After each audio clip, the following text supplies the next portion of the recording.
Assalamualaikum teman-teman. Apa kabar? Bertemu lagi dengan guru favorit teman-teman, Pak Denny. Nah, kali ini Pak Denny tidak sendiri. Kalau minggu lalu Pak Denny mengajak Sono untuk bermain dengan teman-teman, hari ini Pak Denny mengajak seseorang yang mirip banget dengan Pak Denny. Siapa dia? Namanya Pak Eko. Langsung saja kita panggil Pak Eko. Assalamualaikum Pak Eko. Waalaikumsalam Mbak Denny. Pak Eko ini dari mana sih? Saya ini asli Madura. Bukan. Maksudnya Pak Eko dari mana? Saya ini asli Madura. Madura. Barusan ini loh, barusan ini Pak Eko dari mana gitu? Cakap dari tadi, saya barusan sarapan. Nah, jawab gitu dong Pak Eko, dari sarapan. Nah, boleh nggak saya minta tolong ke Pak Eko? Boleh saja. Ya. Nah, di situ tuh kan ada teman-teman. Assalamualaikum teman-teman. Saya minta tolong ke Pak Eko, ajak teman-teman untuk bermain. Pak Eko kan pandai tuh main apalah gitu. Baik Pak Denny. Nah, halo teman-teman. Assalamualaikum. Nama saya Pak Eko. Saya asli dari Madura. Barusan saya dari sarapan. Nah, sekarang kita main namanya tebak pantun.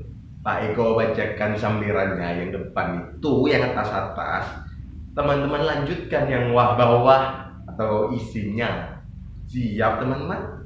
Baik. Pantun yang pertama, kalau ada sumur di ladang, boleh kita menumpang mandi. Ayo lanjutkan. Titik. Pak Eko kasih waktu 30 detik. Panjang betul, 15 detik saja. Yo, siapa yang bisa melanjutkan itu? Kalau ada sumur di ladang, boleh kita menumpang mandi. Oh iya, siapa tuh yang angkat tangan? Oh, Mi Fahmi, boleh nih jawabannya apa nih? Wah, keren sekali Mi Fahmi. Checklist ya gak dia. Jawabannya adalah, kalau ada sumur di ladang, boleh kita menumpang mandi. Kalau ada umur kita panjang, boleh kita berjumpa lagi. Itu biasanya pantun untuk perpisahan deh. Lanjutannya pantun yang kedua. Jalan-jalan. Kalau di Madura bukan jalan-jalan, tapi jalan ke Pulau Dompa. Jangan lupa membeli tomat. Ayo, siapa yang bisa melanjutkan? Ini terserah teman-teman ya. Oh, siapa tuh di sana? Ada Kak Nun. Kak Nun angkat tangan. Jawabannya apa Kak Nun? Jawab salam dengan kompak biar kita terus semangat. Wah, itu juga boleh deh. Checklist untuk Kak Nun. Kak Nun maksudnya. Kak Nun keren sekali. Pantun yang ketiga. Indonesia tanah airku, tempatku lahir di pangku ibu. Titik. Lanjutkan sendiri ini pantun ya. Udah dilanjutkan sendiri itu pantun. Lanjutkan ya. Pak Denny undur diri. Pak Eko undur diri ya. Nah, sebelum undur diri, jawaban pantun itu silahkan ditulis di kolom komentar. Ya, nggak Pak Eko kasih jawaban ya. Tapi silahkan tulis di kolom komentar. Di YouTube itu ada kolom komentarnya. Tulis nih jawaban dari ini namanya pantun, lanjutannya pantun ini ditulis di kolom komentar situ.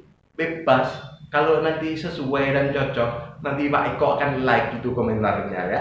Ya, udah dulu ya. Pak Denny lanjutkan.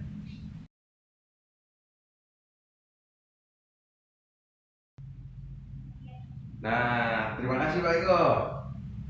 Masuk Pak Eko. Itu tadi teman-teman tadi sudah bermain dengan Pak Eko yang sukunya berasal dari mana?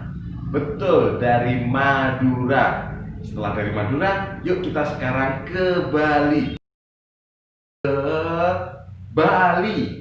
Di sana kita akan melihat contoh interaksi manusia dengan alam di bidang sosial.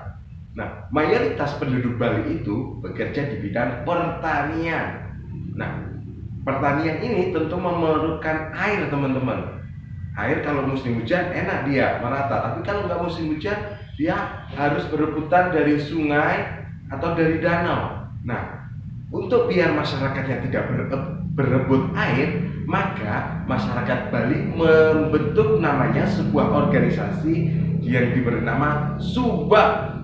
Subak ini adalah sebuah organisasi yang dibentuk untuk membagi air ini ke sawah-sawah penduduk biar tidak terjadi perselisihan, biar tidak rebutan. Nah, selain itu teman-teman, masyarakat Bali juga banyak berdiskusi dengan Subak ini untuk menentukan kapan masa panennya, kapan masa tanamnya, menanam apa saja, kendalanya apa. Terus banyak semua didiskusikan di Subak ini supaya kehidupan masyarakat Bali menjadi harmonis dan damai. Nah, karena interaksi manusia dengan alam di Bali seperti itu, sehingga menimbulkan ciri khas sendiri, yaitu berupa subak. Itu di Bali. Nah, di berbagai provinsi yang lain, di berbagai daerah yang lain juga menimbulkan interaksi dengan alam seperti itu, menimbulkan ciri khas yang berbeda juga, teman-teman. Di daerah pegunungan misalnya, interaksi dengan pegunungan membentuk ciri khas yang berbeda. Di daerah pantai membentuk ciri khas yang berbeda. Seperti itu. Nah, itu adalah salah satu penyebab keberagaman suku yang ada di Indonesia. Karena ciri khas interaksi dengan alam yang berbeda-beda itu, berkelompok di daerah lain membentuk ciri khas lain. Itu yang menjadikan penyebab salah satu keberagaman suku yang ada di Indonesia. Nah, suku itu sendiri apa sih, teman-teman? Suku adalah suatu masyarakat di dalam kelompok lingkungan tertentu yang mempunyai ciri-ciri yang sama. Ciri-cirinya bisa berupa budaya, bahasa, terus bahkan agama, tempat tinggal yang sama. Itu disebut suku.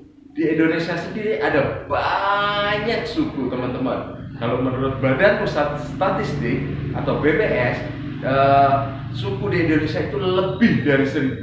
Wah, bayangin, ada 1000 suku. Coba teman-teman lihat di sekeliling teman-teman. Pasti banyak suku-suku, ya kan? Contohnya, kalau kita pergi ke Aceh. Di Aceh ada suku Gayo dan suku-suku yang lainnya dengan ciri khas seperti ini misalnya. Gak usah jauh-jauh, kita di Kepulauan Riau. Di sini, suku asli masyarakat Kepulauan Riau adalah suku Laut dan suku Melayu. Kalau kita ke daerah Jawa Timur, di Jawa Timur, walaupun namanya Jawa, teman-teman, Jawa Timur, tetapi tidak hanya suku Jawa saja, teman-teman. Ada suku Jawa memang, ada suku Osing di daerah Banyuwangi, ada suku Tengger di daerah Gunung Bromo, dan ada sukunya Pak Eko tadi apa? Suku Madura. Betul, teman-teman. Kalau kita menuju ke Papua, di sana ada banyak sekali suku, teman-teman. Di antaranya pada disebut saja 2, yaitu suku Dani dan suku Asmat.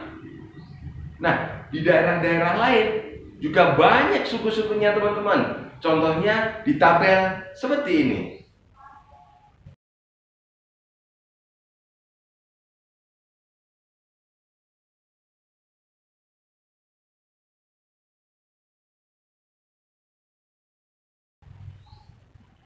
Nah, karena tabelnya sangat banyak, Pak Denny sudah memberikan link di bawah ini, atau link yang akan diberikan oleh Bapak Ibu guru nanti. Silahkan di-download dan dilihat. Di Indonesia itu ada suku apa saja. Di situ lengkap, teman-teman ya. Nah, keberagaman di Indonesia itu, terutama suku-suku itu sangat banyak, teman-teman ya, seperti yang Pak Denny katakan tadi. Nah, harapannya perbedaan suku itu tidak menjadikan Indonesia menjadi berpecah belah, tidak menjadikan Indonesia menjadi tidak bersatu. Karena nenek moyang bangsa kita atau para pendiri bangsa kita mempunyai sebuah semboyan untuk menyatukan mereka semua, untuk menyatukan keberagaman itu. Semboyan itu berbunyi Bhinneka Tunggal Ika, yang artinya walaupun berbeda-beda tetapi tetap satu juga. Walaupun ada dari suku Jawa, Melayu, Minang, Asmat, Dani, Dayak, tapi semua itu menjadi satu, yaitu Indonesia. Nah, seperti ini harusnya kita menyikapi perbedaan suku itu. Ini adalah sikap yang sesuai atau sikap yang diharapkan untuk menghadapi keberagaman suku. Yang pertama, kita harus bangga terhadap suku asli ayah dan bunda. Kenapa harus bangga? Ya karena kita memang dilahirkan dari suku itu, dan kita harus bangga dengan suku itu supaya suku itu tidak hilang, teman-teman. Supaya ciri khas suku itu ada dan melekat pada diri kita. Kita tidak terpengaruh oleh suku luar, terpengaruh oleh budaya luar. Itu yang pertama. Yang kedua adalah tidak menjelek-jelekkan dan merendahkan suku bangsa lain. Jadi di Indonesia ini sekali lagi kan banyak sukunya, teman-teman. Nah, masing-masing suku bangsa ini memiliki ciri khas dan keunikannya masing-masing. Teman-teman ketika melihat suku lain tidak boleh menjelek-jelekan, apalagi menghina. Wih, suku itu kok gini? Gak boleh, teman-teman ya. Jadi kita harus menghormati mereka dengan segala keunikannya. Atau di masyarakat kita mungkin banyak seperti ini ya, teman-teman. Ketika menemui orang yang pelit atau ketika menemui orang yang gampang emosi, seperti ini ngomongnya. Wah, iya benar saja dia suka marah. Dia kan dari suku ini. Disensor sukunya, nggak boleh kan?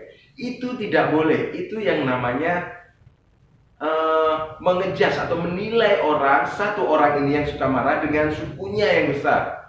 Kalau ada orang yang suka marah, ada orang yang pelit, ada orang yang iri dengki, itu tidak menggambarkan sukunya, tapi menggambarkan individu orangnya itu ya, teman-teman. Tidak semua suku seperti itu. Nah, yang ketiga kita tidak membeda-bedakan dalam berteman. Kalau kita berteman, ya berteman dengan siapa saja. Berteman dengan orang suku Jawa, suku Minang, suku Dayak, suku Melayu, semua kita temani. Gak boleh kita membeda-bedakan, kamu suku ini aku gak mau berteman dengan kamu. Tidak boleh seperti itu. Sikap yang keempat atau yang terakhir adalah menolong tetangga kita atau menolong teman kita walaupun berbeda suku. Akan sangat aneh sekali jika kita menolong tetapi membeda-bedakan suku. Ada orang yang tertabrak motor misalnya, beruang, ditanya dulu, kamu suku apa? Saya suku Jawa, Pak. Jawa Timur atau Jawa Tengah? Jawa Timur, Pak. Surabaya atau Malang? Wah, keburu gak selamat nih orangnya kalau seperti itu. Kalau ada orang yang membutuhkan pertolongan, segera ditolong. Gak usah membeda-bedakan sukunya atau apapun juga itu. Seperti Allah juga berfirman dalam surat Al-Hujurat ayat 13, yang artinya kurang lebih seperti ini. Wahai manusia, sungguh kami telah menciptakan kamu dari seorang laki-laki dan seorang perempuan. Kemudian kami jadikan kamu berbangsa-bangsa dan bersuku-suku agar kamu saling mengenal. Sungguh yang paling mulia di antara kamu di sisi Allah ialah orang yang paling bertakwa. Sungguh Allah Maha Mengetahui, Maha Teliti. Nah, baik teman-teman, itu tadi pembelajaran kita tentang pengaruh interaksi manusia dengan alam di bidang sosial yang menyebabkan keberagaman suku. Pak Denny dan Pak Eko undur diri. Assalamualaikum warahmatullahi wabarakatuh.